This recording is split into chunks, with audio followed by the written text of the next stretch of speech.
Good morning बच्चों। तो पिछले क्लास में हम तुम तीनों क्लासेस की व्याकरण में शब्द के बारे में पढ़ चुके थे। तो चलो आज हम तुम्हारे किताब में जो और दो शब्द के बारे में दिया गया है उसके बारे में जानते हैं, ठीक है। तो अब तुम अपनी किताब की 33 पेज को खोलो। देखो,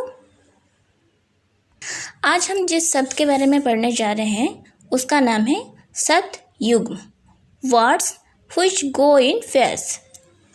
तो समझ रहे हो, शब्द युग्म का मतलब है कि हम जब एक साथ दो शब्द का प्रयोग करते हैं तभी हम उसको शब्द युग्म कहते हैं। मतलब कभी कभी हम बातों बातों में कहते हैं कि मैं खेलते खेलते गिर गया, पढ़ते पढ़ते सो गया।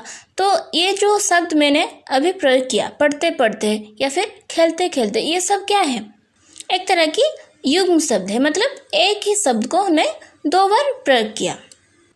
लेकिन ये सिर्फ एक तरह के शब्द हो ऐसा नहीं है, अलग अलग शब्द को भी हम एक बार प्रयोग करते हैं, जैसे कि अन्न जल, दीन दुखी और विभिन्न प्रकार के शब्द को जोड़कर भी हम शब्द युग्म की तरह प्रयोग करते हैं। तो चलो अब हम इस विषय को पूरा पढ़ते हैं और जानते हैं कि शब्द युग्म किसे कहते हैं और क्या है ये, ठीक है। तो शब्द युग्म का मतलब क्या है? शब्दों का जोड़ा। समझ रहे हो? तो देखो, शब्द युग्म दो प्रकार के होते हैं। एक क्या है? पुनरुक्त शब्द। तो पुनरुक्त शब्द क्या है? देखो, पुनरुक्त शब्द वो होते हैं जिनमें एक ही शब्द को जोड़े के रूप में प्रयोग किया जाता है, जैसे कि घर घर, रोते रोते, खेलते खेलते, पढ़ते पढ़ते। ये सब क्या हुआ कि एक ही शब्द को हम दो बार प्रयोग करते हैं, तो इसी को कहते हैं पुनरुक्त शब्द। समझ रहे हो? इनका प्रयोग अर्थ में विशेषता प्रकट करने के लिए किया जाता है। तो देखो, यहाँ कुछ एग्जाम्पल्स दिए गए हैं, जैसे कि गांव गांव, बाढ़ पीड़ितों के लिए गांव गांव से चंदा इकट्ठा किया गया। उसी तरह रंग रंग, भारत महोत्सव में रंग रंग के वेशधारी लोग आए थे। तो उसी तरह बड़े बड़े, पक्के पक्के, देखते देखते, धीरे धीरे, चलते चलते। तो ये सब एक एक पुनरुक्त शब्द जिसको कि हम लगातार दो बार प्रयोग करते हैं। तो उसके बाद आया शब्द युग्म। तो देखो, शब्द युग्म पुनरुक्त शब्दों में एक ही शब्द का जोड़े में प्रयोग होता है, जबकि शब्द युग्म में मिलते जुलते, समानार्थी, विलोम, निरर्थक शब्दों का भी प्रयोग किया जाता है। तो चलो देखते हैं पहले क्या है। पहले हम पढ़ेंगे मिलते जुलते अर्थ वाले शब्द युग्म, जो कि शब्द का भी मिलता जुलता हो, जैसे कि अन्न जल मिलता जुलता है। तो देखो, स्त्रियां करवा चौथ पर अन्न जल ग्रहण नहीं करती हैं। दीन दुखी, उसी तरह और एक मिलते जुलते शब्द, हमें दीन दुखियों पर दया करनी चाहिए। उसी तरह मेरा उनके साथ अच्छी जान पहचान है, या फिर हम बच्चों को खेलकूद करना चाहिए।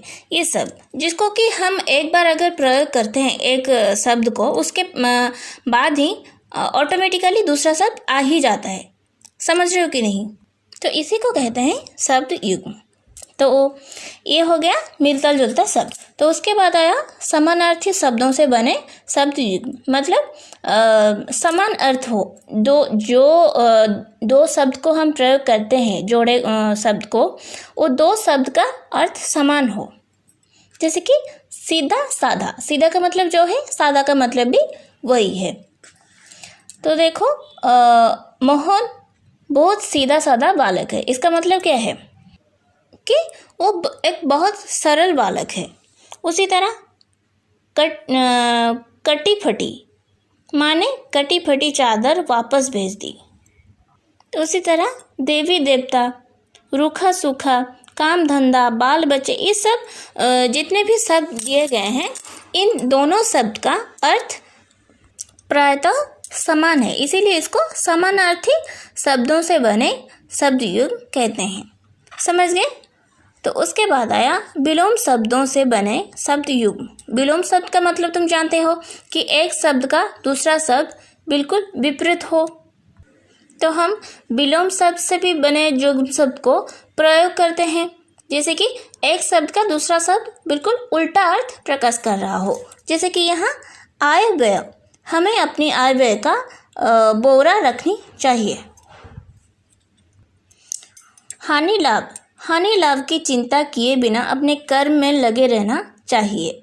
ऊपर नीचे, बच्चे ऊपर नीचे भागते रहते हैं।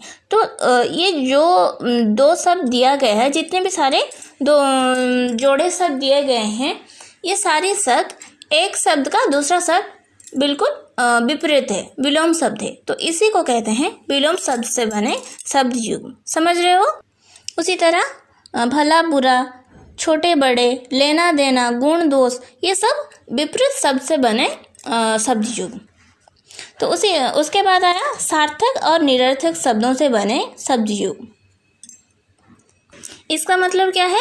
सार्थक और निरर्थक मतलब एक शब्द का अर्थ हो और दूसरे शब्द का कोई अर्थ ना हो। जैसे कि कागज वागज, कागज का मतलब है, तुम जानते हो कागज का मतलब क्या है, लेकिन वागज कोई अर्थ है क्या इसका? नहीं है। उसी तरह चाय वाय, चाय का मतलब है, लेकिन वाय का मतलब क्या है? कुछ भी नहीं है। सज धज, सजना का मतलब है, लेकिन धज इसका कोई मतलब नहीं। तो इसी को कहते हैं सार्थक और निरर्थक शब्द। एक शब्द सार्थक हो और दूसरा शब्द निरर्थक हो।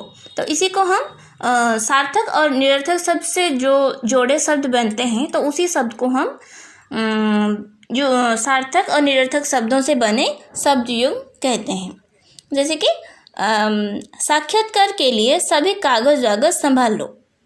मम्मी जी चाय वाय तो पिलाइए।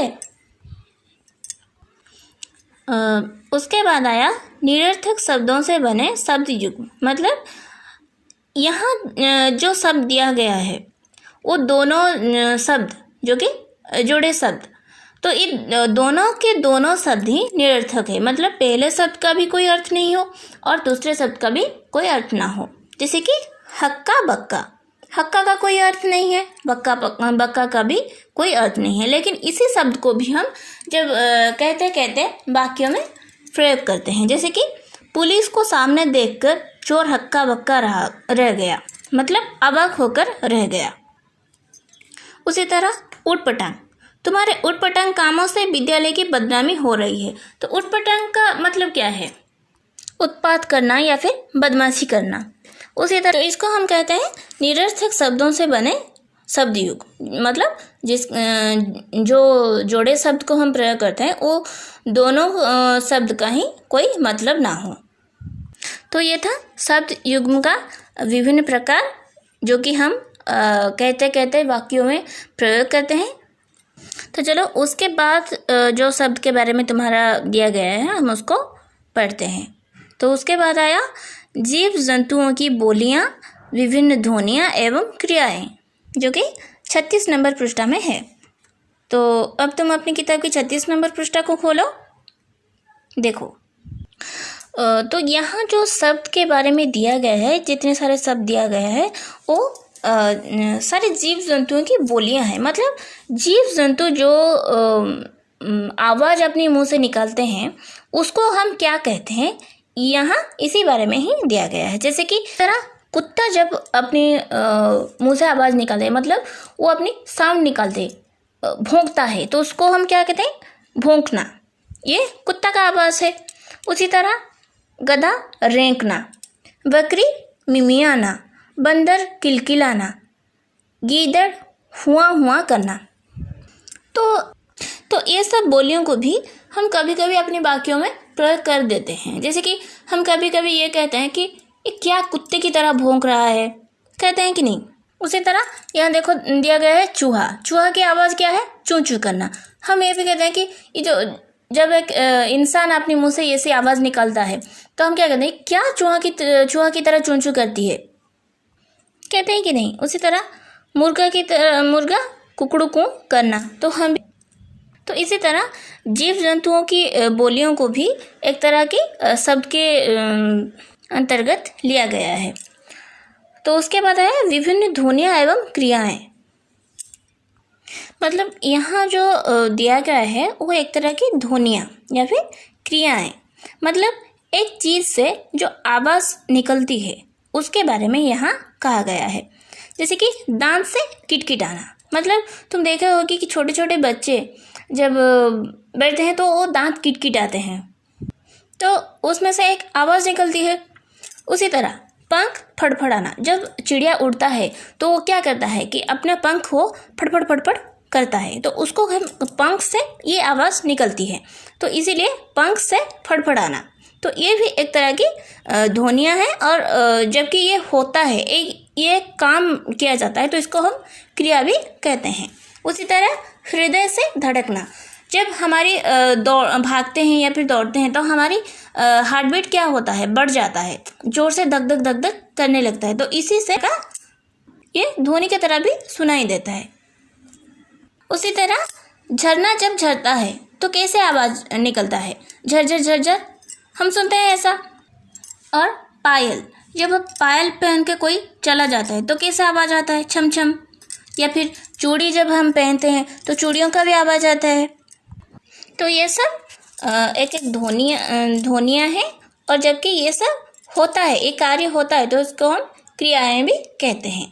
तो ये दो अलग शब्द तुम्हारे किताब में था जो कि हम आज पढ़ चुके हैं, एक शब्द युग्म के बारे में और दूसरा जीव जंतुओं की बोलियां या फिर विभिन्न ध्वनियाँ के बारे में। तो अब तुम इसको पढ़कर याद रखना।